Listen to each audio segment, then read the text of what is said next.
The MAT Unpacked, the podcast where we open up what good really looks like in a multi-academy trust. In each episode, Chris Whiting from Academy Advisory will be joined by trust leaders and specialists to share real stories, practical lessons, and usable advice to help you run stronger trusts and improve outcomes for learners. Welcome to the MAT Unpacked. My name's Ed Nell, and as always from Academy Advisory, I am joined by Chris Whiting. Chris, how are we doing? Very well, thanks, Ed. And today we have Kerry from the Footprints Family Charity, a charity based in Kenya, delivering education to children out there. And we're here to discuss the great work that Kerry's doing and her organisation's doing, and also how educators in the UK could perhaps get involved for the benefit of everyone, really, as we sort of come together and learn from each other, experience each other's cultures. So yeah, it's going to be an interesting one for the summer, and I've got the summer shirt. I was going to say, if you're not watching, I mean, if you're watching, you'll see the shirt in action. Yeah. If you're listening on the audio version, it's quite the shirt. It's very summery, Chris. Normally Thanks. you're like suited and booted, aren't you? Yeah, well, we're here. Where can we say where we are? Yeah, we're in Kenya today. No, we're not. we're in Burntwood. We're in Tamworth. Yeah, no, Tamworth. We're in Burntwood. Burntwood, yeah. Thank you very much for joining us. Yeah, Kerry, thank you for joining us. Thank you for having me. Thank you. So the obvious question then, Kerry, really, tell us a little bit about Footprints. I mean, if somebody's never encountered the charity before, how would you describe it to them? Okay, so Footprints Family is a UK charity. It was registered in 2008 after I visited Kenya in 2007 on a volunteer programme. It was a personal reason why I went over in the first place. And I was shocked, and I saw the issues, or I could see the situations that children particularly and families were facing every day. You know, and in our 21st century, I thought that was really shocking that kids weren't going to school. They were still fetching firewood and water and living in muddy houses, and there was no support from social network sources, government sources. So I was there for 3 weeks, and then I came back home, and then went back in 2008 and volunteered. I stayed with a family because I couldn't afford the volunteering programme, and I stayed with them for 3 months and lived with them in a muddy house. So they dug me a hole in the floor, and I wanted to see whether it was real, because you see on television, you know, the comic relief, and you see all these different stories, but actually, you know, I didn't think it was staged, but I wanted to feel it and see what the issues were and see whether I could do something about it, which is what I did. And then I was even more shocked, I think. And so the charity was registered in 2008, and I started to fundraise. My vision was to build a home or a facility for orphaned and vulnerable children, the ones that are living in the most extreme poverty. So you imagine the level of poverty that I was witnessing, you know, and sadly, 18 years later, they're still in this, particularly where we are, we're in the rural hills of Shimba Hills in Kenya. And the level of poverty is huge. The roads, even to get to the roads to the place, is hideous. And then people are living in very muddy structures, and there's no water supply, there's no electricity supply, and so living as an everyday family is difficult enough. But when you've got a child or a situation where they've lost their parents through, being orphans, through AIDS, through ill health, or all the other scenarios that we've rescued children through, then life becomes even harder. And children to be placed with like a family, if they're in that circumstances, becomes an extra burden to that family. And so the knock-on effect is huge, and kids are neglected, kids aren't fed, and there was all that kind of stuff going on. And so, the charity was set up purely to try and create a safe space and protection for these particular children. After I visited the children's department in a little office that was, and it was very much, well, if you want to try and help us out, go away and do it, and it was a tick sheet, a bit like what you've got. I thought, oh my gosh, this is possible. I'm just a mummy from Burton-on-Trent. If I could raise some money, this is possible. So anyway, when I was there for 3 months in Kenya, I was living with a family that I'd met on the first volunteer programme. the scenario where we are, particularly in the Shimba Hills, is there's a lot of land. It's beautiful. It is beautiful, but it's just immersed in poverty. So people have land, but they don't have any money to do anything with it.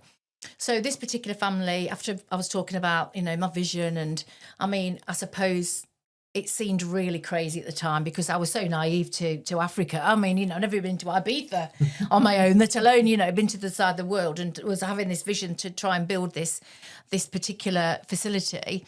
The family said, okay, for the purpose of what you want to do, we'll sell you an acre.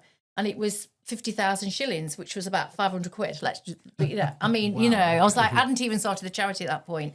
And I thought, if I go back home now, it was a dark period of my life, which maybe we'll talk about, and it was like, oh my God, people are going to think she's even more crazy than she was when she went out. But anyway, I did buy it, and I bought it in the conjunction with the head teacher of the school where we were volunteering. Again, very naive. Luckily, Mr. Daniel is still on the committee in Kenya, and he still, walks by us, and he's in that education sector, so he can still advise.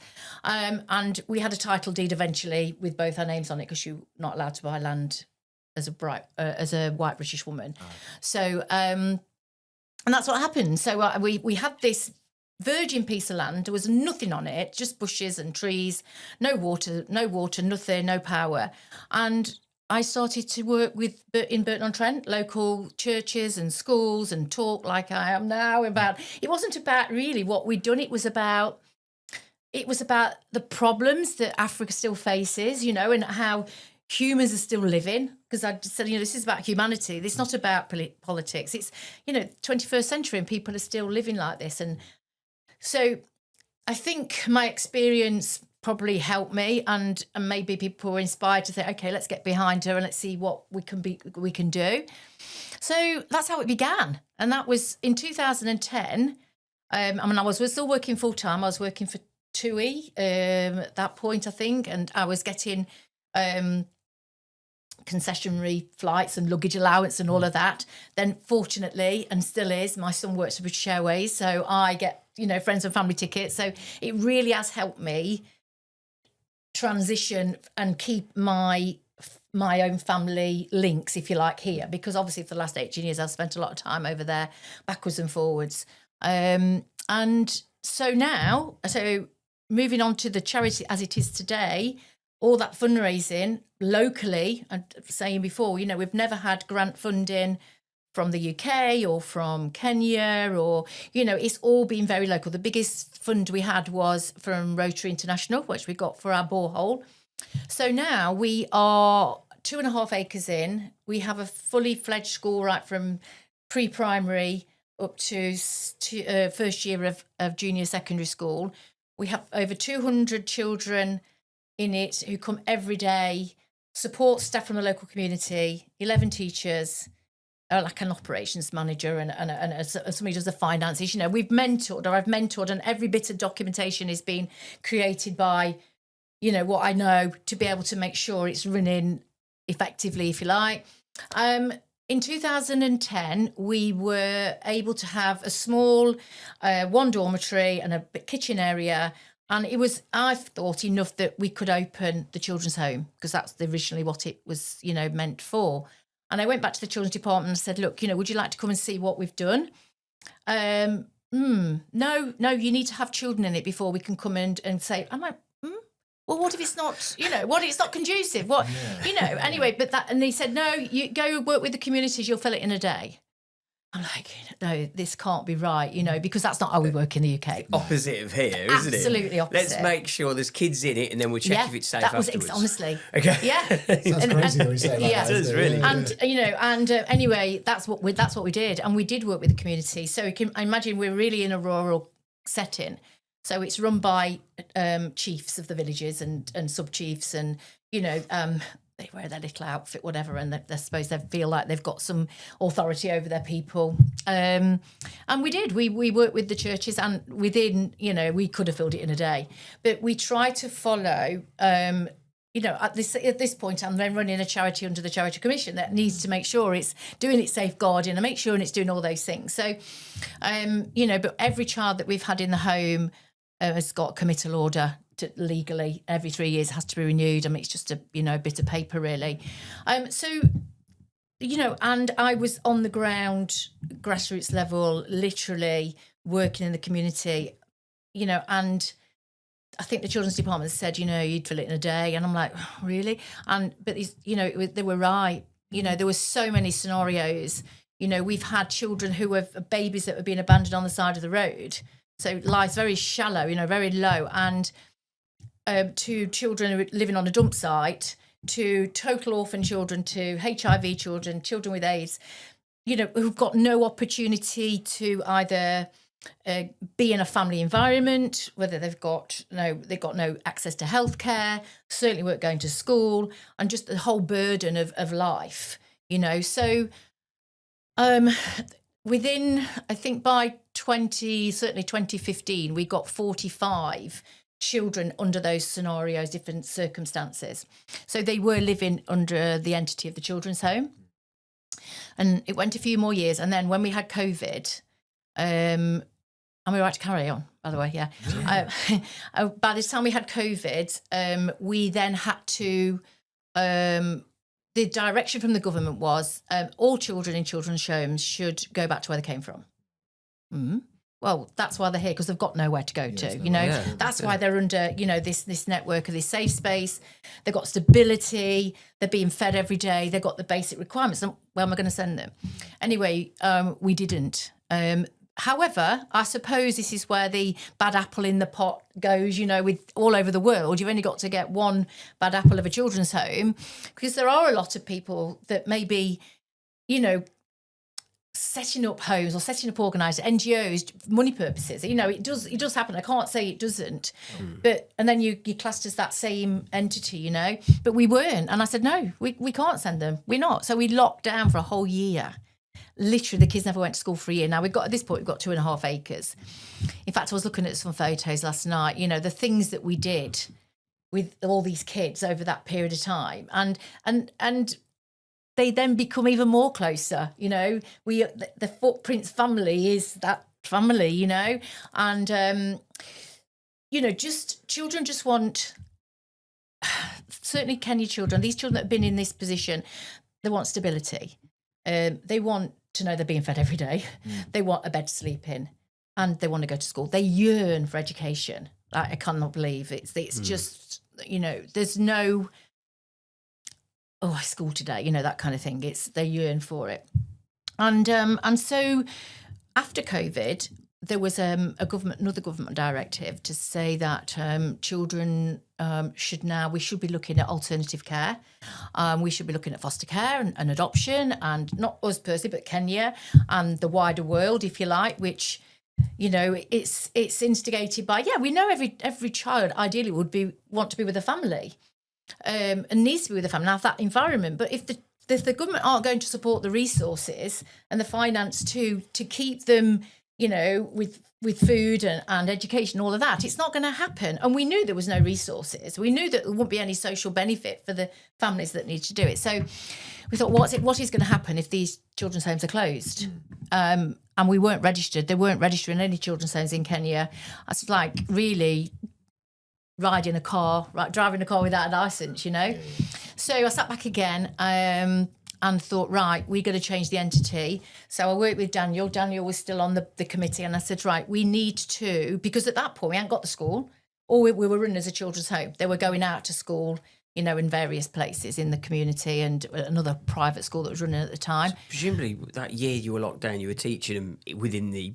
Well, we got a couple of teachers. So we said to the staff, you either lock down with us or, you can't be in and out. Although it wasn't as stringent as the UK, I don't think. I mean, I struggled to get back over here. I struggled to get back over there.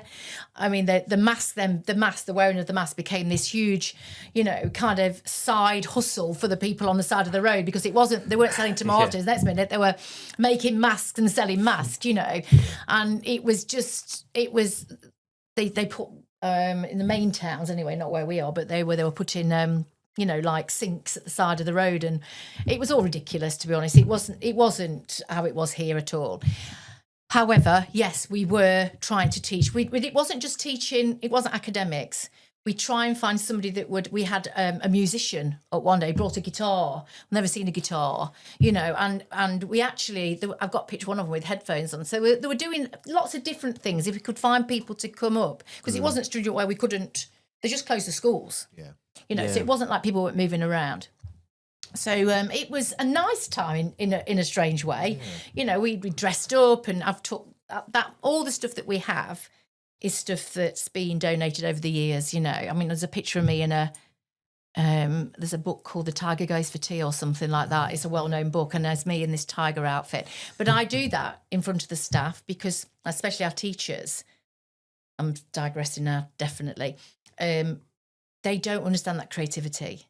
I said, this is how you read a book. So if we've got the stuff, we can do it. You said, you role play, make it exciting, and all of that. And that they don't. That they won't do it. surprised me because it's a really creative country, isn't it? I mean, the art, the expression, the dance, the music, yes.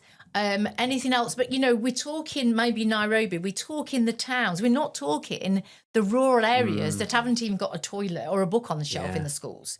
You haven't got that. Everything. We've just brought a set of 3 drums, and they're literally, a guy in the community has made them solid wood. But it's that kind of. We have a group of dancers from the local community that sometimes come into the school, and they have got a tin or a plastic container or anything to make music with. It's amazing. But we haven't got that resource. They are the resource. They make what they need themselves.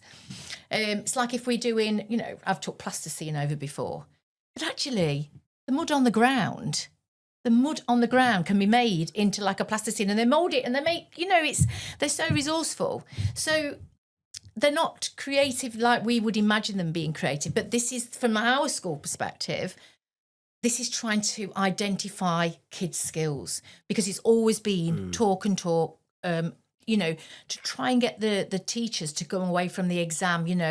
This child was first, it got 90 marks or whatever. And, to move them away from that, to try and then, the curriculum coming in is a great thing, but teaching the teachers how to change the whole perspective of how a child can be taught. And it's not just because he's only, meeting expectations, whatever, in maths, but actually he's amazing on the field at sports and running. Or actually, look what he does with his art now that Joe from the UK has been working with him. And we had, it was called Cool Sounds or something. They were from America, I think they passed by. And they brought recorders for every child. And they did recorders, a whole day workshop. And it's things like that are quite humbling, because we know maybe we take what resource we've got for granted in our schools. And here it's so precious. I mean, this year, somebody gave me 2, what are they called? Microscopes. So I had to snuggle them in, But now we've made our own little, it's only as big as this table, our own little science lab. So because senior, lowest junior school, obviously that's in their curriculum now. So it's all those, and a microscope, things like that. Like I say, the library, having library lessons every morning. Each class goes in and they read stories to each other, because English is their official language. Right. Okay. So they have to be taught in English, which is a benefit to me, because then obviously I can, do lots of other, enhance, if you like. It's not, like I said, it's not about academics. We do lots of things with skills and life skills. So, I've done lots of workshops with the girls on, female hygiene and sanitary wear, and because they don't talk about it, it's all a very, we don't talk about things like that. Well, I'm straight in there, and, this is a pair of knickers, this is a sanitary towel, this is what you use it. And we've now even got like a sanitary dignity pack, and they are washable sanitary towels, bar of soap, 3 pairs of knickers, and a little bucket that they can wash, and it gives not only the girls dignity, it gives them, they don't stay at home then during that period of time, if you like, excuse the pun. And also we're doing it with the ladies in the community, and being more open about, we're all humans at the end of the day. And I always bring God into it, because God made us this way. And, this is how you can help yourself a bit better. We can help you. We're empowering you to give you something that might help your lady moments, if you like, feel a bit better. So The charity at the moment, like I said, we have children that we fully support. So out of those 200 kids, we support 3/4 of them. But because it's such a good school, of course it's a good school. I love Footprints, and but it's providing what it should, quality education. Nothing like some of the academies over here, no doubt, but it's providing something that no other place is doing outside of the academics. Well, for one thing, it's putting books on the shelf. It gives every child, so if they're fully supported, they get their uniform, they get the resources, they even get a bed at night if they're wherever they're living in the community, even if they've got a parent and they've got no lights, they've got no water, they board, if you like, Monday to Friday, so it gives them a safe space to kind of be able to belong somewhere, be part of, and be able to do it in the comfort as well and have a good night's sleep. But we have other children don't get me wrong, they're not rich, but they're in an environment maybe where, maybe they're living similar, but maybe their parents are working.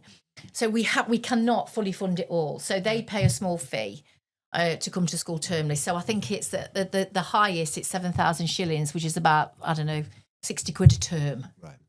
And with that, they get obviously all their education. But what we do as a school, as a charity, because it's so important that they are fed, because lots of children come to school without food. And in the UK now as well. Well, yeah, maybe, yeah. Yeah.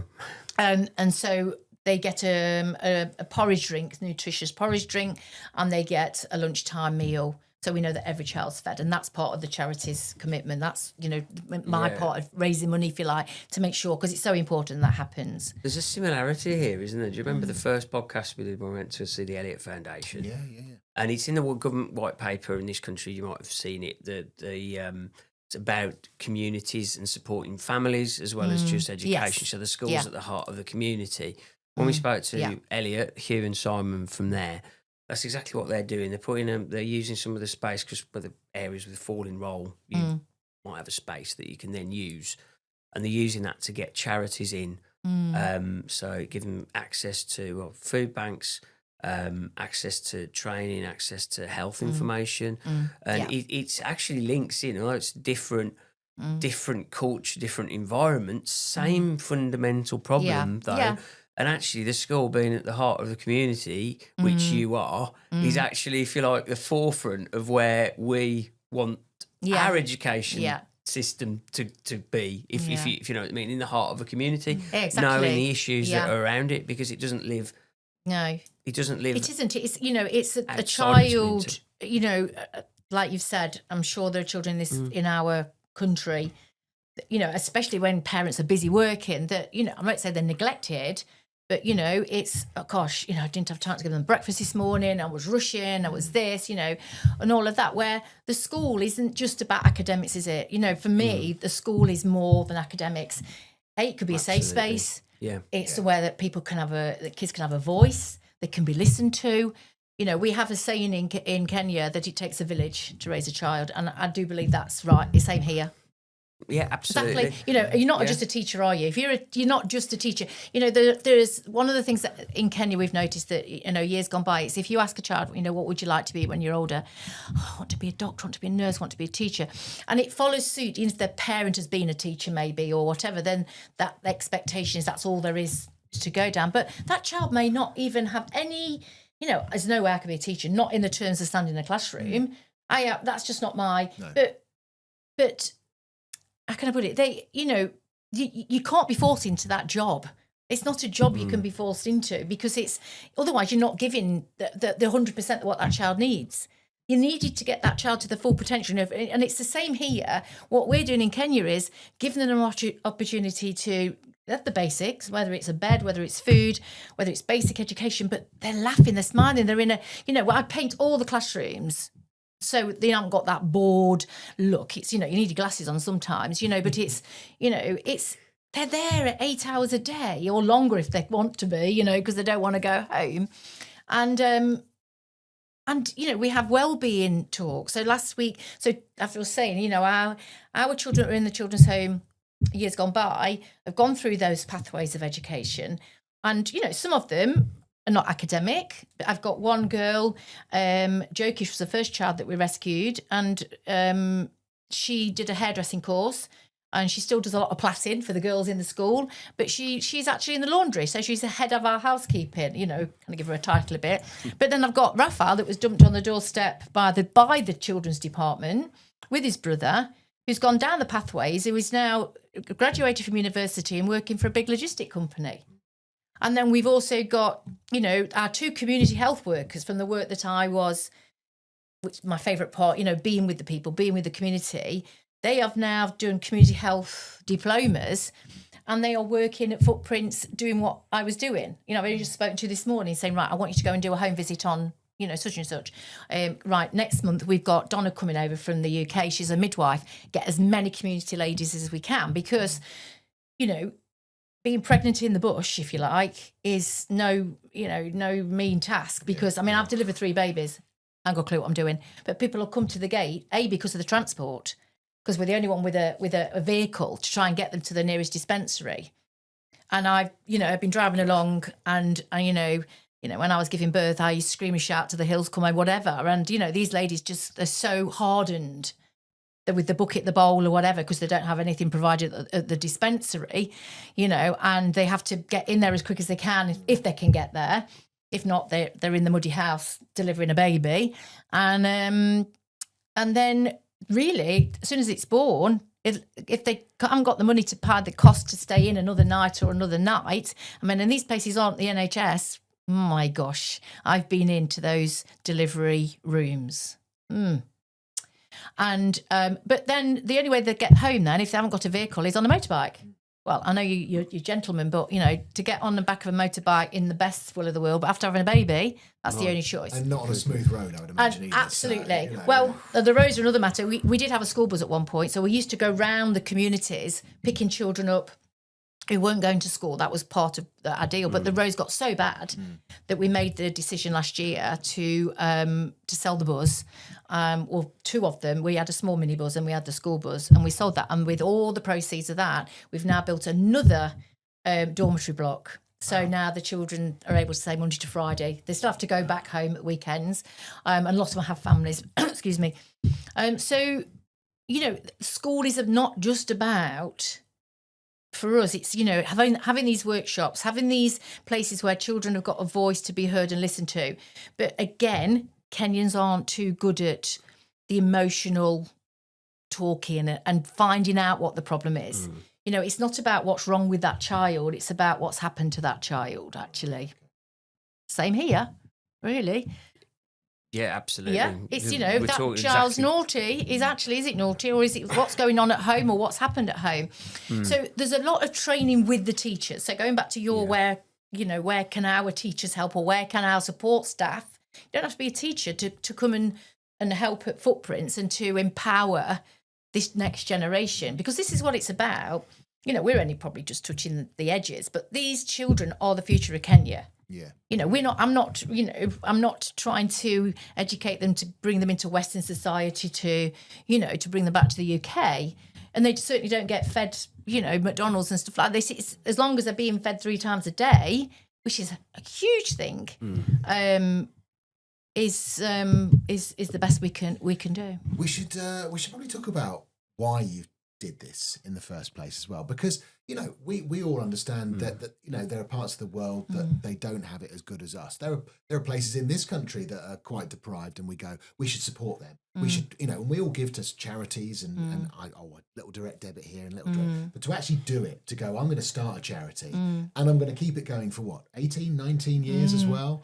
Why was that such a passion, and what's kept you motivated throughout that time? Because you've obviously had challenges, but you've pushed through them. Yeah, huge challenges, actually. I think I jumped out of one fire into another fire sometimes, that I think. But, I think about this now, and if my comment would be, my background, which I'll talk about, was finding a sense of belonging, an identity. And I think now, okay, has that been a healer for me or whatever's happened? But actually probably not. Probably it was too late at that point. But I feel like I've created something that's giving somebody else a belonging or a place to belong to. Yeah? So Okay, and I'm only recently started feeling comfortable to talk about maybe the why, because maybe you know, maybe you don't know, but about a month ago now, the government made a formal apology in Parliament. The Prime Minister made the formal apology to apologise to the mothers and the babies that were forced into adoption in the 1950s and 60s and early 70s. And they've called it the forced adoption era. And I was one of them babies. And I was born in 1964. And I didn't know I was adopted until I was about 10 or 11.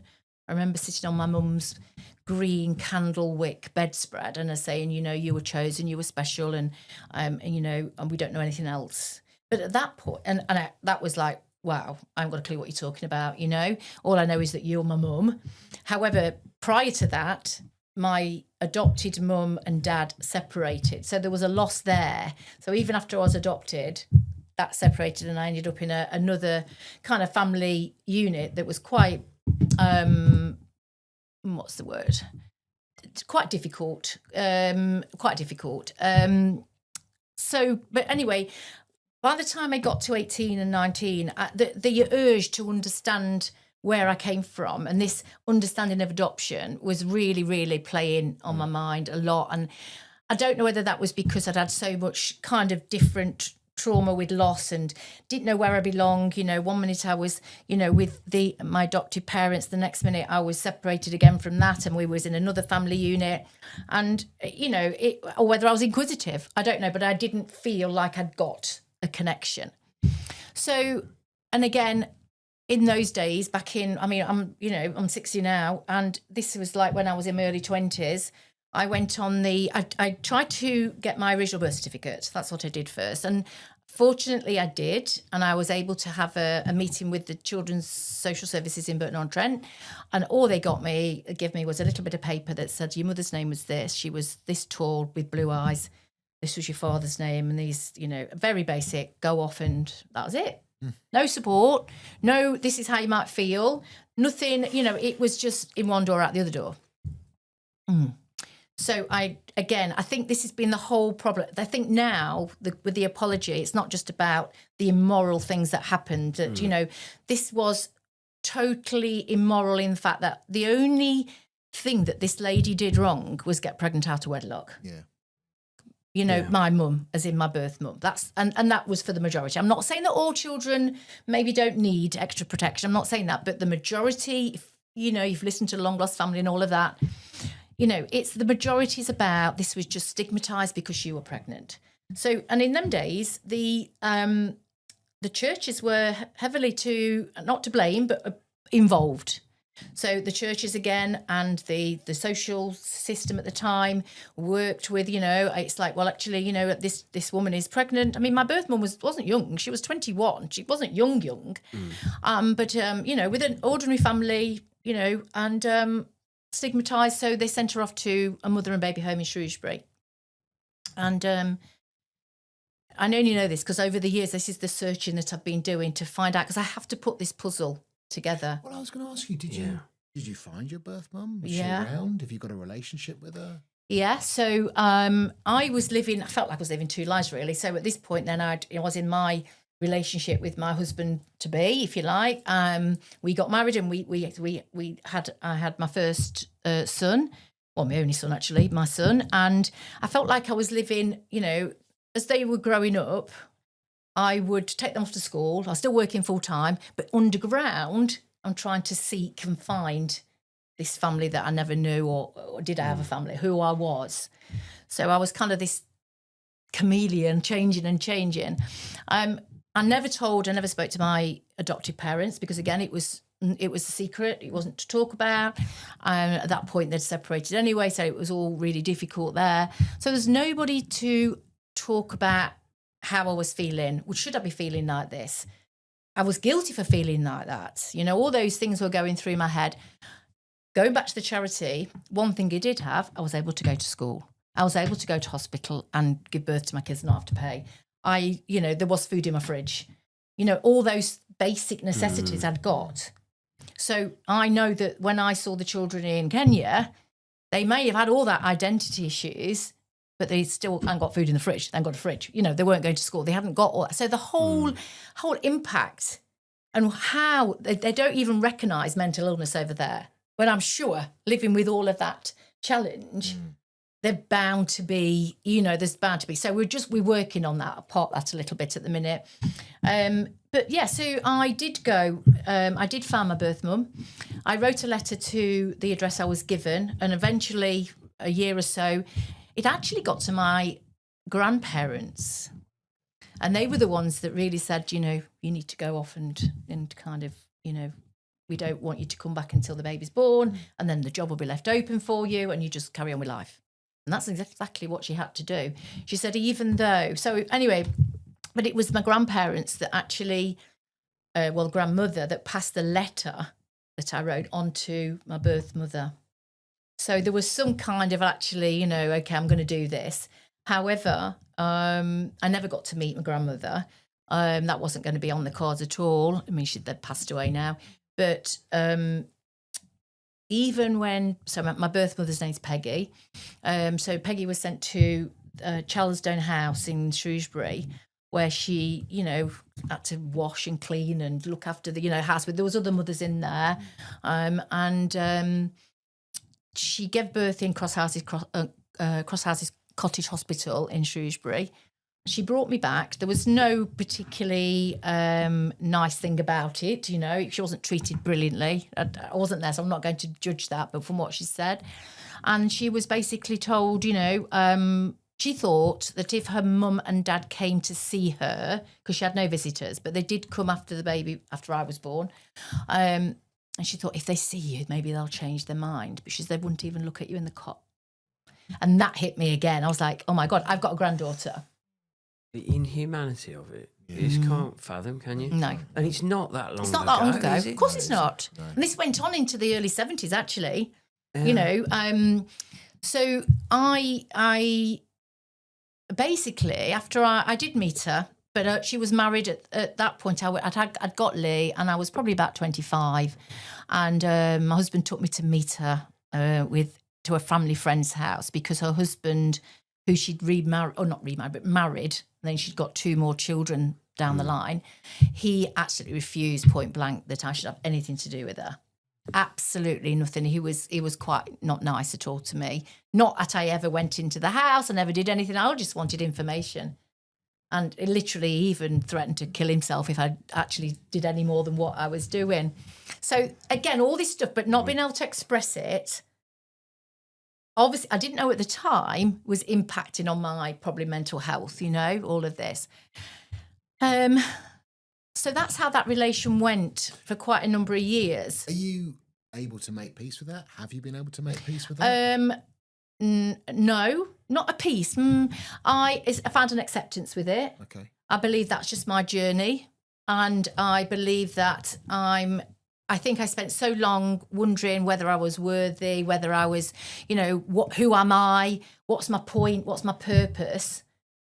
And now maybe I didn't get on that plane to Kenya thinking I was going to do this, but this is how it's it's happened. And it's like, well, actually, you know, I'm proud of myself now, and I hope my kids are, you know, and I'm proud that I am. It took me to get to the lowest ebb, if you like, because after I had this situation with my birth mum, and if you imagine, after she gave birth and she kept me for a few weeks, the people in the home said to her, be prepared, make sure your baby's ready, you've got some clothes, and whatever day we call. I think she was just living on hope that it would never happen.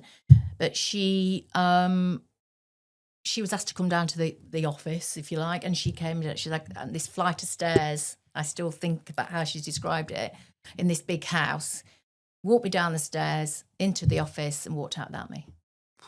Never seen again until X amount of years later, since I found her. The amount of Can't damage, imagine. it's like a ripple go for years and years, isn't it? I mean, for your mother and exactly. and for you. Yeah, I mean, she then went back home. Her auntie, some auntie who's only got one car in the family, went and picked her up. She went back to a job in Birmingham, in West Bromwich. She had to catch the bus backwards and forwards and cried. She said, I just cried for months there and back, and I wasn't able to talk to anybody. Can't imagine that. I mean, so that was, you know, the ironic thing is, you know, we have this nature or nurture. And this is where that bit I've found acceptance with it, but connection, I've met Peggy and I've seen her quite a numerous times, especially recently because her husband passed away. So it opened a few more doors. A little bit too little, too late. But anyway, it's not what it was about now. It's, you know, I feel like I can't connect with her because I've never known her.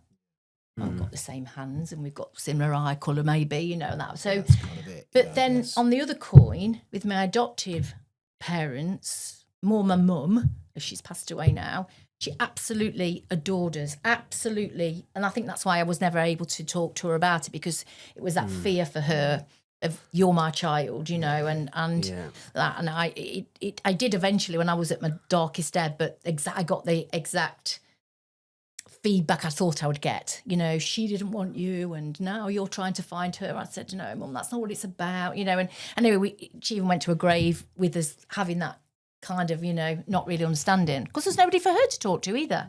Nobody got anybody to talk through this entire situation. So then this connection with my adopted mum was similar. I still got no connection because I wasn't naturally bonded, if that makes sense. It does, yeah. So it was like, actually, you asked me, has it healed? No, it was never. It was broken. That was it. It was broken. I've had to try and fix. The best thing I can do to be the best mum I can be to my kids and the best person I could be me personally. Okay, the charities evolve from it, and that's a great thing. But, you know, we are human beings, and that was something that was hideously done to somebody, and the ripple effect that it's had on family members is you know, it needs addressing, because there are people out there just starting on this journey of trying to find out. You know, my age, I'm like, you know, I don't know whether I could do that anymore, because it consumed me. It consumed me to the point, you know, so it kind of gets a little bit worse in a way. The reason why I jumped on the plane to Kenya, I started to look then for my birth father.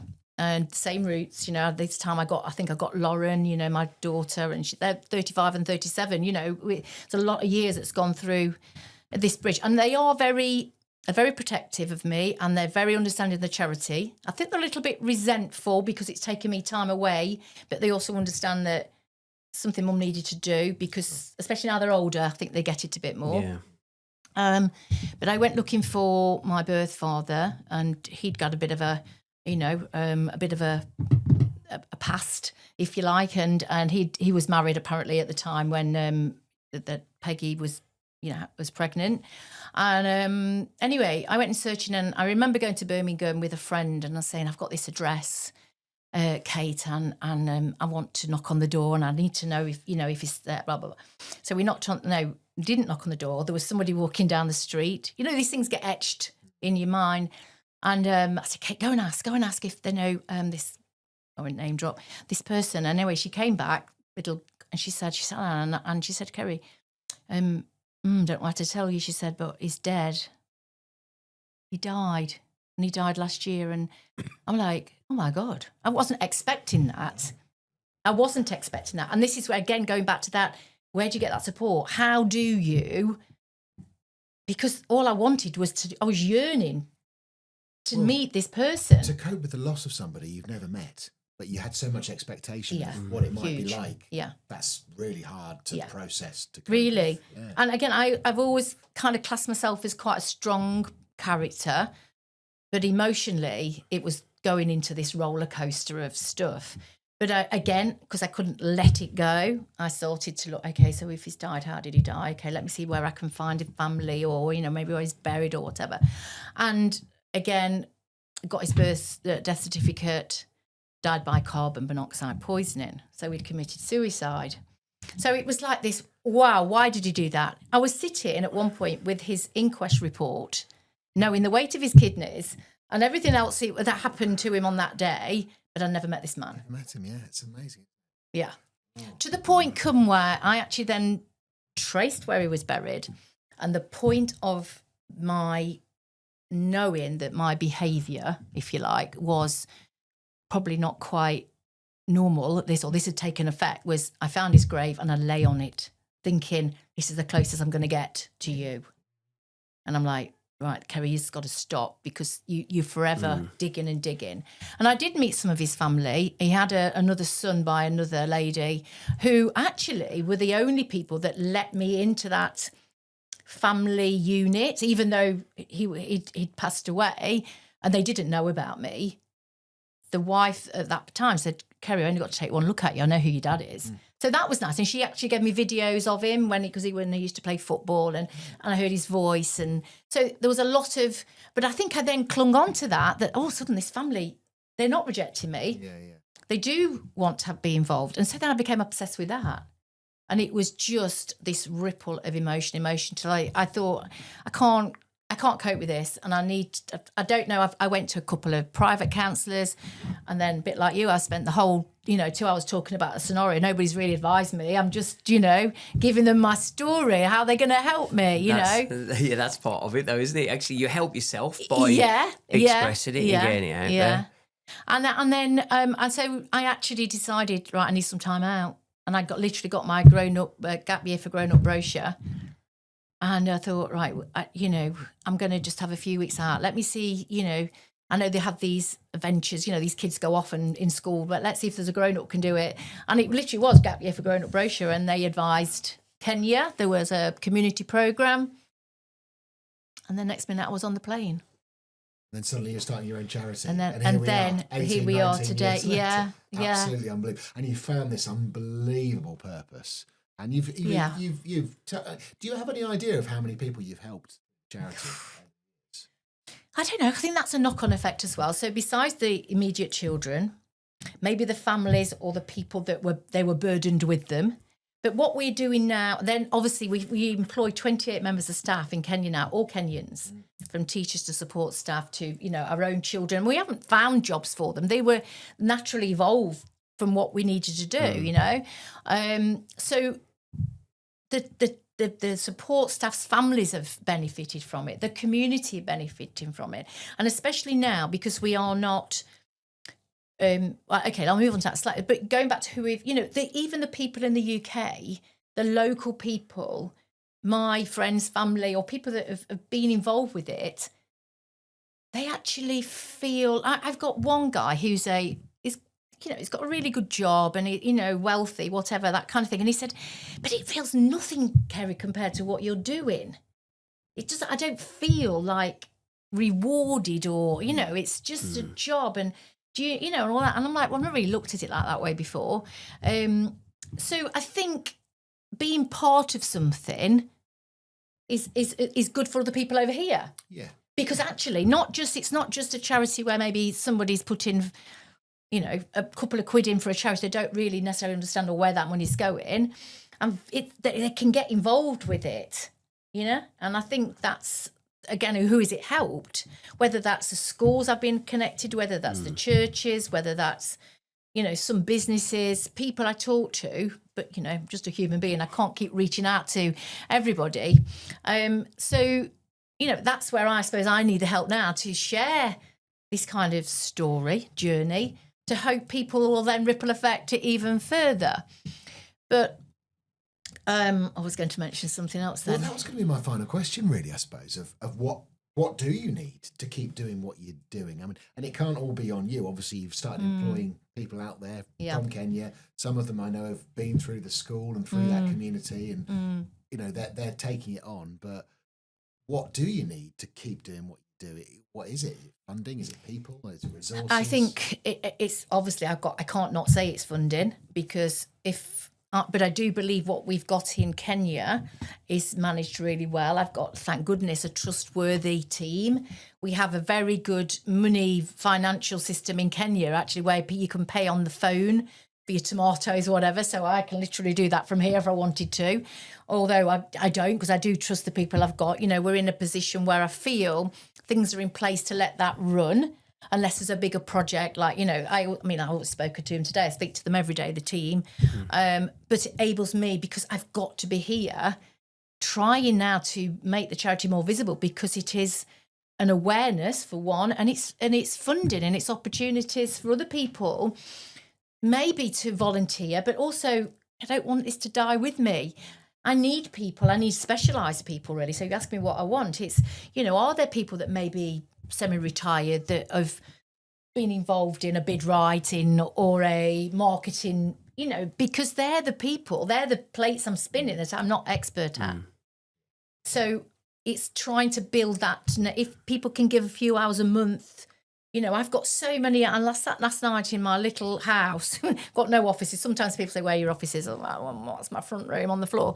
And, I've got all these piles of papers where I've got my ideas, and I bang it into my AI, what I call her my wife at the minute, my AI wife, and she, and I'll say, well, can you just summarise that? And so I can part that idea. And then if somebody comes along, I can share that with somebody else, And it's just everywhere, because I know there's so many opportunities, but not one person can do it. So people and more people that get involved will hopefully, knock-on effect will be funding.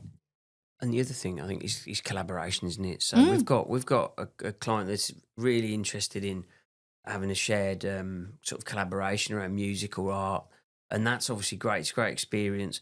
I mean, having teachers that could volunteer to go out there, I think would be great, and the experience for them as individuals that they can bring back into their trust, having seen what you've done, been inspired by it, and also you get the benefit of their the UK teachers helping your teachers out in Kenya. I think that would also be an amazing thing. I'm going to be going out there at some point, by the way. I've got permission from the wife too. As soon as the little one's old enough, we're going to try and come out, because it is a really inspiring story. And I heard about it through a mutual friend. He told me this story when a 9-month-old baby left, and you got a phone call, and now that George little is baby, 15, and with impeccable English and helping out, and an amazing young man, and that's down to the amazing work that you've done, and turned something negative into something incredibly positive. Yeah, I'm sure there's lots of these children would have really, I don't know whether they even would have survived, but Nicholas, just talking, there's so many different scenarios, but Nicholas was newborn and literally left on the side of the road. So a boy found him, took him to the police station, and his umbilical cord was still wet. That's how newborn he was. Police called us, and we went over, and it was like, what can you do anything to help him? I said, well, he was covered in these rashes where he'd been obviously in the grass, and he was crying, he was starving and hungry, and all we can get was like a triangled box of milk, those little ones you can get from from a local shop, and they said, oh, he'll die, he's got no mum to feed him. I said, yeah, but we can try and get powdered milk. We could, and we took him the same day. Sad thing is, not one phone call, that was 9 years ago, not one phone call was made after that to us to see how he is. Can you imagine that happening here? It would be on every post, it'd just be all over the news, whatever. So it was Christmas time. It was about the 12th of December. So he hadn't got a name, he got nothing. So we called him Nicholas after St. Nick. And he's now 9. And he is, at the minute, he's a stable little boy. He's at school. He can speak perfect English and he's healthy. And he's got lots of friends. And we managed to go underground to get a birth certificate that says mother, cross, cross, cross, father, cross, cross, cross. And at some point, somebody's got to tell him this story. He's already kind of asking questions like, there are some children that don't move out of, because they haven't got anywhere to go. We have tried to reintegrate as many as we can. But what we do with reintegration, we might find a family member and they get, well, we can't, we haven't got the funding, we haven't got this. We say, no, it's exactly the same, because we're not a registered children's home. It's exactly the same what we were doing before. We will make sure we're funding that child's education, everything about what we did. Healthcare, and we have a healthcare system that we pay. into not private health, but into the system over there. And all we need you to be is a responsible guardian, because we haven't got a court order for this child anymore. But we will do whatever we need to do, what we've been doing before. So that kind of works. And they write an agreement to say they understand that.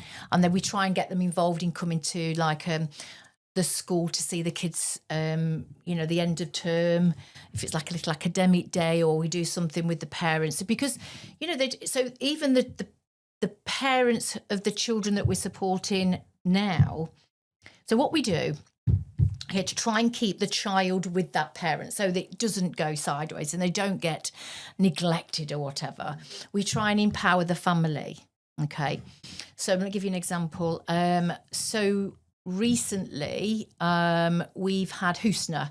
So Husna was by default, really. We found her in the community really poorly. Her skin was terrible. She looked awful. She was very malnourished, very sad. And I was like, something not quite. Well, let's try and sort this skin situation out, So again, with our funding, we took her down to a main hospital. We got her tested, her skin tested, you see what she was dealing with. But anyway, the bottom line was she was verging on full-blown AIDS. And I was like, wow, and it turns out that her mum also had got AIDS, but she didn't expose that.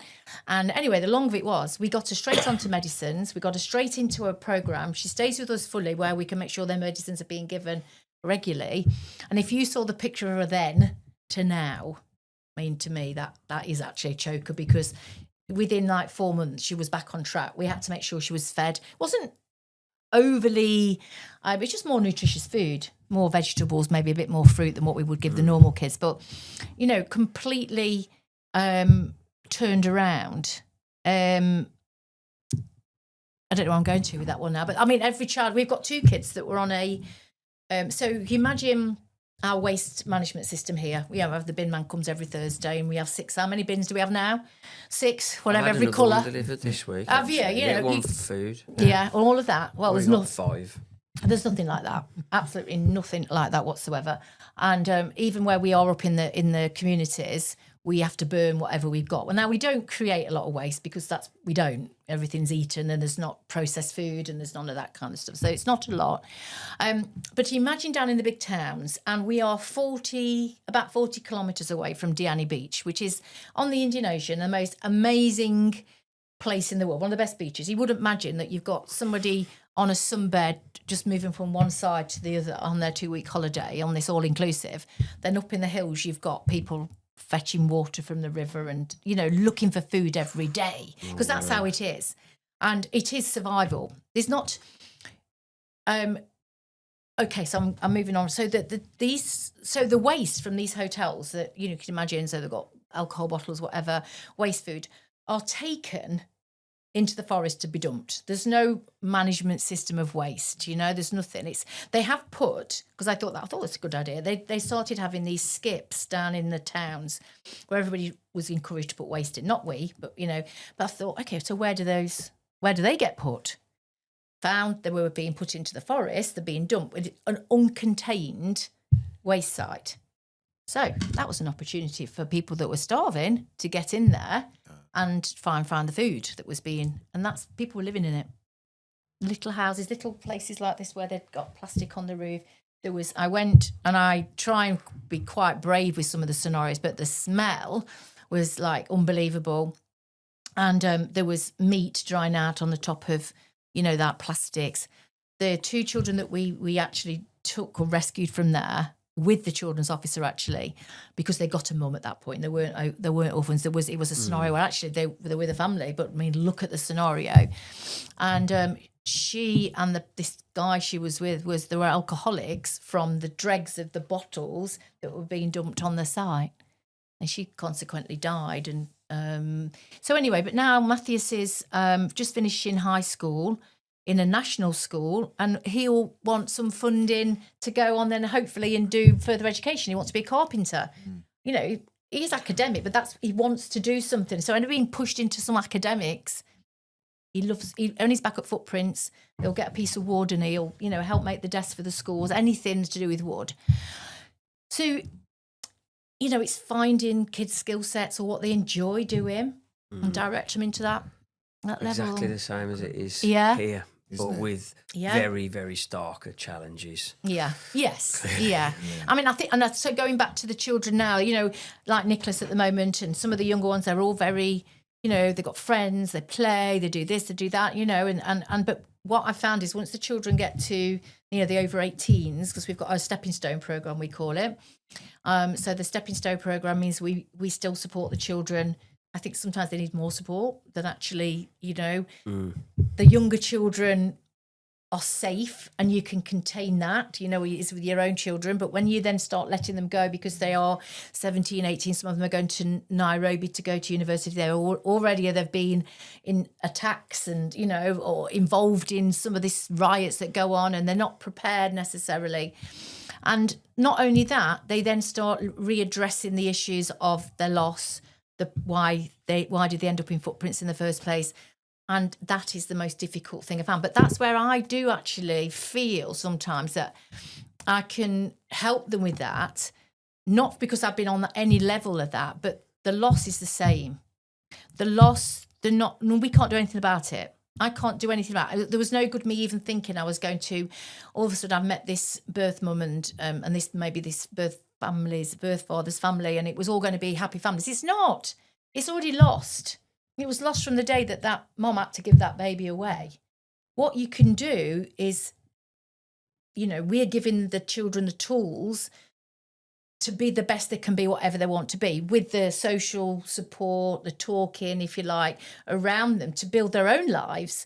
And I've said to the others, you know, one day you'll have your family your own, because a lot of it is, you know, Africans and Kenyans, they're quite family orientated. Everybody's got a family they go back to, you know, they all go back up country, or they go, and our children some of them haven't got that.